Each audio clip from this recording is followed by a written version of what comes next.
पडेगाव मिटमिटा येथे बातमीदाराच्या बातमीवरून पोलिसांनी सापळा रचून MD अंमली पदार्थ घेऊन येणाऱ्या आरोपींना अटक केली आहे।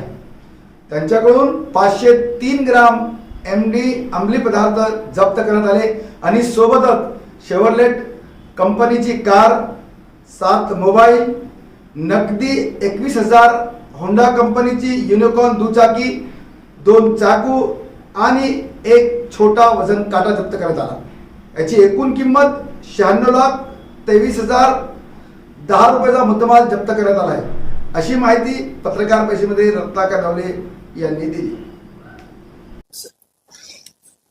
काल पुणे शाखेच्या पथकाला गुप्त माहिती मिळाली होती की हर्ष शर्मा मध्य प्रदेश आणि आनंद प्रजामध्ये या तिघांची विक्री करण्यासाठी झडती घेतली असता त्याच्याकडे 3 ग्रॅम मधले व्यक्ती असून त्यानंतर फॉरेन्सिक टीमला त्याच्यात बोलवण्यात खरेदी करणार आहे आणि त्या मिळालेल्या माहितीवरून टेस्ट देखील करण्यासाठी या सर्व गोष्टीचा एकंदरीत पंचनामा करण्यात आला आणि पथक त्या ठिकाणी कारवाईमध्ये 503 पडेगाव येथील मेडिकल हॉस्पिटल, कादरी मेडिकल हॉस्पिटलच्या परिसरामध्ये, त्याचबरोबर शेव्हरलेट कंपनीची कार, 7 मोबाईल, शेव्हरलेट कंपनीची कार, नगदी 04,2017 हे काल त्यासोबत त्या ठिकाणी आलेले मध्ये मध्य प्रदेशमधून आलेले 3 इसम, होंडा कंपनीची एक मोटरसायकल आणि 2 चाकू, अशा पद्धतीनं आणि एक छोटा वजन काटा सुद्धा त्यांनी ते विक्री करण्यासाठी त्यांचा व्यवहार करण्यासाठी जो आणला तो वजन काटा सुद्धा, असे एकूण 7 आयटम त्याच्यामध्ये जप्त करण्यात आलेले, ज्याची एकूण किंमत 96 लाखाच्या जवळपास होती।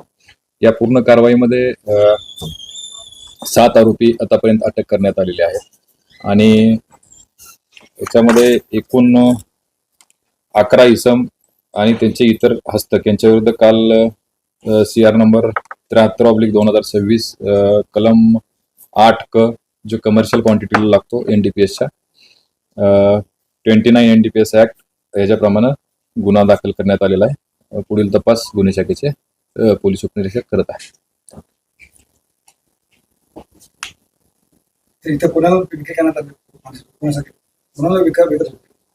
घेऊन येणारा अरबाज झहीर खान नावाचा इसम आहे, देवास जिल्हा मध्य प्रदेशातून आला होता तो, आणि इथं जो रिसिव्हर आहे त्याचा फर्स्ट हँड रिसिव्हर तो होता तो शेख अरबाज शेख इद्रिस, वय 24 वर्ष, silk mill colony, Beed bypass, Chhatrapati Sambhajinagar. अरबाजवर आमच्या माहितीप्रमाणे एक सध्या 5 गुन्हे आहेत, व्हेरीफाय केल्यानंतर तुम्हाला थोड्या वेळात माहिती मिळेल, आणि ह्या इकडच्या अरबाजवर पण एक गुन्हा।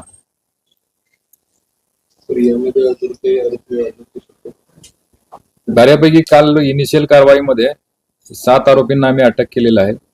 इतर ते जे म्हणजे इथला जो रिसिव्हर आहे तो कुणाला देणार होता आणि त्याचे जे व्यवहार आहेत रेग्युलर ज्यांच्याशी चालतात त्याही व्यक्तींचे नावानिशी फिर्याद आहे, परंतु तपासामध्ये शक्यता आहे अजून आरोपी वाढण्याची।